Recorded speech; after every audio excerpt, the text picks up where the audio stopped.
जैसे लोग अगर आजादी के समय होते तो देश आजाद नहीं होता। तुम वो दलाल और भरवे हो जो लॉटरी को ये चमनप्राश समझ के चाटने वाले पत्रकार हो। तुम जैसे पत्रकारों ने देश का बेड़ा गर्क कर दिया। देश को 2 करोड़ लोगों को नौकरी देने की बात की। अरे सुनो दलालो, भरवे बंद करो। 7 साल में चुप रहो। 14 करोड़ लोगों को रोजगार देना था। 40 से 50 रुपए का खाद्य तेल महंगा लगता था। 60-71 रुपए का पेट्रोल डीजल, 55 रुपए का डीजल महंगा लगता था। आज की महंगाई बहुत ही लग रही है। लग रहा है दलाली में सांसद बनना चाहते हो सुभाषचंद्र राय की तरह। अरे दलालो भरवो, तुम भी अपना चैनल खोलना चाहते हो क्या रिपब्लिक भारत की तरह? है तुम भी राज्यसभा में पहुंचना चाहते हो क्या? तुम भी पूनम सम्मान रजत शर्मा की तरह लेना चाहते हो क्या? चाहिए क्या? फिर मैं क्या कह रहा हूँ, बीजेपी देश विरोधी है। अरे सुनो रो, आपको कुछ नहीं मिला। कितना पैसा मिला है बरवागिरी करने का? अरे पहन लो पैरों में पैजाब, हाथों में चूड़ियां। अरे सुनो पहले बात, मैं क्या कह रहा हूँ, पहले तो क्या मिला कांग्रेस से? कांग्रेस ने तो आपकी परवरिश की, कांग्रेस ने देश की आजादी दिलाई। आप लोग बेशरम धर ले। हमारा भगवान आप संबित पात्रा वाली बात कौन कराया? आपका बाप कराया कि आपका दादा कराया? पत्रकार है कि तू भरवा है? तू कहता देश को जान, कौन कराया? आरएसएस वाले ने कराया, कांग्रेस ने कराया। दलालो भरवो, इतिहास नहीं पता चले तो हमारी पकड़ के यहाँ पत्रकारिता करने शर्म नहीं आती तुमने? देश की आजादी में महात्मा गांधी, गांधी नेहरू, सरदार पटेल, खुदीराम बोस, सुभाष चंद्र बोस जैसे लोगों का स्थान था। शर्म नहीं आती तुम्हें पत्रकारिता करते हुए कि अपने महापुरुषों का अपमान करते हो? सावरकर माफी मांगा था 3 समझौतों पर, 60 रुपये महीना पेंशन मिलता था। श्यामा प्रसाद मुखर्जी देश का गद्दार था। 1941 में बंगाल प्रांत में सरकार बनाई थी। 42 में भारत छोड़ो आंदोलन को चलने की बात की थी। गार्ड की नौकरी तभी मिला था। ले भूल जाओगे कल आपको जिस बाप ने पैदा किया। चले आए पत्रकारिता करने, विरोध करेगा उसे एनएसए में डाल देंगे, उसे यूपीए में डाल देंगे, उसकी हत्या करा देंगे, जगह जगह हिंदू मुसलमान करा देंगे, लोगों को जाति में धर्म में बांटकर अपना राजनीतिक रोटी सेकेंगे। आप कहो कि ये भाजपा का मॉडल है, क्यों नहीं कहते आप? वो तो कहते सबका साथ सबका विकास कर रहे हैं। नया भी आ गया, सबका प्रयास देखिए, सुन लीजिए, सबका साथ सबका विश्वास नहीं, ये चंद मुट्ठी भर उद्योगपतियों के हम दो हमारे दो, अमित रंगा बिल्ला और अंबानी और अडानी, पूरी की पूरी देश बेची जा रही है। और इसमें सबका विकास नहीं, सबका सत्यानाश। आप देखिए, रेल का सत्यानाश, बैंक का सत्यानाश, एयर इंडिया का सत्यानाश, भेल का सत्यानाश, सेल का सत्यानाश और देश की अर्थव्यवस्था का सत्यानाश। धर्म बचा ना सर, धर्म कहाँ से धर्म बचा भैया? अरे धर्म क्या होता है? अरे भैया सुनो, धर्म क्या होता है? धर्म एक सभ्यता है। धर्म वो होता है जो आप अपने लिए चाहते हो वो दूसरों के साथ करे। कोई भी धर्म, हिंदुस्तान विविधताओं का देश है, हिंदुस्तान में साझी विरासत का देश है। कोई भी मजहब नहीं सिखाता किसी महिला की साड़ी खोल लो। कोई भी धर्म नहीं, सुनो तो पहले सुन नहीं रहे, कोई भी धर्म नहीं सिखाता है कि देश बेच दो। कोई भी धर्म नहीं कहता है कि बेरोजगार जब नौकरी मांगने आए तो उसे लाठी डंडों से पीटो। कोई भी धर्म नहीं कहता है। आपने धर्म की बात की तो मैं बता दूं, प्रभु श्री कृष्ण ने कहा किसान ईश्वर का सहायक होता है, किसान मानवता का पालक होता है, राजा से बड़ा होता है, राजा सिर्फ राज्य का पालक होता है, किसान पूरी मानवता का पालक होता है। उसी किसान के बेटे सरहदों की रक्षा करते हैं और जाना चाहते हैं, तो आज कैसे बैठे हैं? आप उस पर बात नहीं कीजिए। कल केशव प्रसाद मौर्य ने अयोध्या में कहा कि राम मंदिर के बाद मथुरा काशी की तैयारी है, तो एक तो ऑप्शन दे ही दिया ना चुनाव के लिए उन्होंने। ये वो लोग हैं, अरे सुनते आप दीजिए, आपके माँ बाप आपके लिए ब्रह्मा विष्णु महेश से बढ़ के हैं कि नहीं? आप अगर धर्म को जानते तो गणेश जी की कथा पे याद कर लेना कि गणेश जी का पूजन सर्वप्रथम क्यों होता है। उन्होंने उन्हें माता पिता का सम्मान किया था। समझिए, घर ही आपका एक मंदिर है। अगर आप अपने माँ बाप की नहीं सेवा कर सकते, आपने जिसकी बात की है वो लोग ऐसे लोग हैं जो अपने बाप के मर जाने के बाद बाप को मुखाग्नि देने नहीं जाते, बाप का शकल देखने नहीं जाते।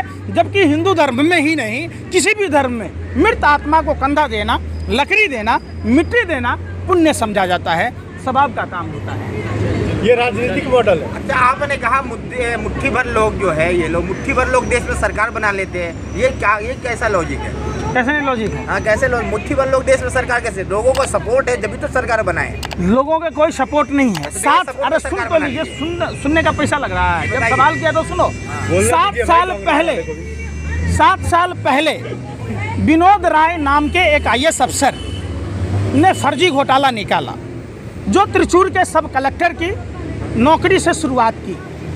11वां महानियंत्रक लेखा परीक्षक के CEO थे।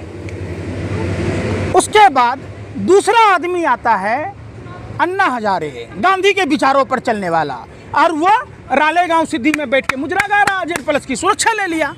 जो जन लोकपाल काला धन, महंगाई, महिलाओं की सुरक्षा पर बात कर रहा था। तीसरा आया करता हुआ, जो साइकिल पर मट्ठा बेचता था, साधु के बेस में लुटेरे हैं देश में। हिमालय की गोद से निकाला गया नमक, लाखों बरस से हिमालय की गोद में नमक नहीं सरा। अब बालकृष्ण ने कुदाल लेके, बाबा रामदेव टोकरी लेके जब से खोद के लाया तो नीपक पर लिखा रहता है एक्सपायरी डेट, जिनसे खुजली होती है। 3000 प्रोडक्ट रोहिणी में लॉन्च कर दिया। शहद में चीनी मिलाकर बेचता है। 50 टन लाल चंदन। और सुनिए ना, अभी तो कहा पूरा बात। सवाल मेरा ये नहीं था। सवाल आपने क्या कहा? सुनो, मैं बता रहा हूँ, कारण बता रहा हूँ ना। सारे प्रोडक्ट के बारे में अरे सुन तो लो, अरे सुन तो लो, यूज किया अरे आपने। सुनो, मुँह का बाबा सिर है। फिर वही बात, दलाली इतना मत करो, अब बिल्ली की तरह रास्ता मत काटो। सुनो पहले पूरी बात। बाबा रामदेव जिसको कहते हैं आप, ये लाला हरामदेव पौने 2 आंख वाला कानिया बाबा के 50 टन लाल चंदन दिल्ली एयरपोर्ट पर पकड़ा गया। ये भू माफिया है और ये सरकारी बैंकों का पैसा गटकने वाला। कोरोना काल में 2265 करोड़ रुपए NPA में डाल दिया। आपने ये नहीं कहा NPA क्या होता है, गांव के आदमी को नहीं पता। जगह जगह करोड़ों की जमीन कौड़ी के भाव में बाबा रामदेव को दे दिए गए।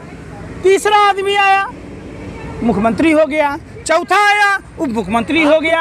अरे सुनो रे, सुनो रो, आपको कुछ नहीं मिला। कितना पैसा मिला है बरवागिरी करने का? कितना अरे मिला? पहले पैरों में पेजाब, हाथों में चूड़ियां। कितना मिलता है? अरे सुनो पहले बात, मैं क्या कह रहा हूँ। कांग्रेस से क्या मिला? कांग्रेस ने तो आपकी परवरिश की, कांग्रेस ने देश की आजादी दिलाई। आप लोग बेशरम धर ले। मोदी हमारा भगवान है, आप बाप है।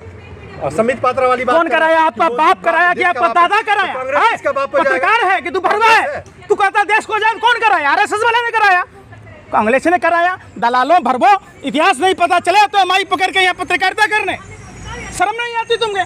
देश की आज़ादी में महात्मा गांधी, गांधी नेहरू, सरदार पटेल, खुदीराम बोस, सुभाष चंद्र बोस जैसे लोगों का स्थान था। शर्म नहीं आती तुम्हें पत्रकारिता करते हुए कि अपने महापुरुषों का अपमान करते हो? सावरकर माफी मांगा था, 3 समझौतों पर 60 रुपये महीना पेंशन मिलता था। श्यामा प्रसाद मुखर्जी देश का गद्दार था। 1941 में बंगाल प्रांत में सरकार बनाई थी। 42 में भारत छोड़ो आंदोलन कुचलने की बात की थी। गार्ड की नौकरी तभी मिला था। ले भूल जाओगे कल आपको जिस बाप ने पैदा किया। चले आए पत्रकारिता करने। कांग्रेस ने क्या दिया, क्या लिया? कांग्रेस ने देश को आज़ाद कराया। कांग्रेस की गलतियों को गिना के ही ना आप सत्ता में आए। और सत्ता में आए 7 साल पहले जो आंदोलन कर रहे थे रामलीला मैदान में, वो सब कहाँ गए? किरण बेदी, खबरदार, बार-बार आप बोलते हैं। सब दलाल भरवा, बीजेपी के भरवे चले आते हो माइक उठा के। 7 साल पहले सुनो, मैं देश का हूँ, देश का बेटा हूँ। अरे देश का बेटा हूँ, सवाल पूछना जरूरी है। तुम जैसे पत्रकारों ने देश का बेड़ा गर्क कर दिया। अरे दलालों भरवो, बंद करो अपनी दुकानदारी। सवाल पूछो कि 7 साल पहले जो देश भारत विश्व की तीसरी महाशक्ति थी, विश्व के 3 देशों में गिनती होती थी, आज भारत की स्थिति नेपाल और बांग्लादेश जैसे देशों से पिछड़ गई। सब मुंह से नहीं उठता। अरे तुम जैसे दलाल भरबो कुत्तों, आवारा कुत्तों से भी गए गुजरे पत्रकारों का जवाब नहीं देता। तुम जैसे लोग अगर आजादी के समय होते तो देश आजाद नहीं होता। तुम वो दलाल और भरवे हो जो लैट्रिन को भी चमनप्राश समझ के चाटने वाले पत्रकार हो। तुम जैसे पत्रकारों ने देश का बेड़ा गर्क कर दिया। देश को 2 करोड़ लोगों को नौकरी देने की बात थी। अरे सुनो दलालो भरवो, बंद करो। 7 साल में चुप रहो। 14 करोड़ लोगों को रोजगार देना था। 40 से 50 रुपए का खाद्य तेल महंगा लगता था। 60-71 रुपए का पेट्रोल डीजल, 55 रुपए का डीजल महंगा लगता था। आज की महंगाई भौजाई लग रही है, लग रहा है। दलाली में सांसद बनना चाहते हो सुभाष चंद्र की तरह? अरे दलालो भरवो, तुम भी अपना चैनल खोलना चाहते हो क्या रिपब्लिक भारत की तरह? हैं? तुम भी राज्यसभा में पहुंचना चाहते हो क्या? तुम भी पूनम सम्मान रजत शर्मा की तरह लेना चाहते हो क्या? चाहिए क्या? फिर मैं क्या कह रहा हूँ, क्या विरोध कर रहे हो? बीजेपी देश विरोधी है। सरदार पटेल, सुभाष चंद्र बोस, भगत सिंह, खुदीराम बोस ने कहा था कि आरएसएस देश के लिए खतरा, और आज वाकई देश के लिए खतरा है। जब वो चुनाव में हार गया, 5 रुपया कम किया कि नहीं किया? जब भाई पहला टीका लगा है उपचुनाव में, दूसरा टीका जब 22 में लगेगा, तीसरा टीका जब 2024 में लगेगा, भाजपा हराओ और महंगाई कम कराओ, वोट की चोट दो और महंगाई कम।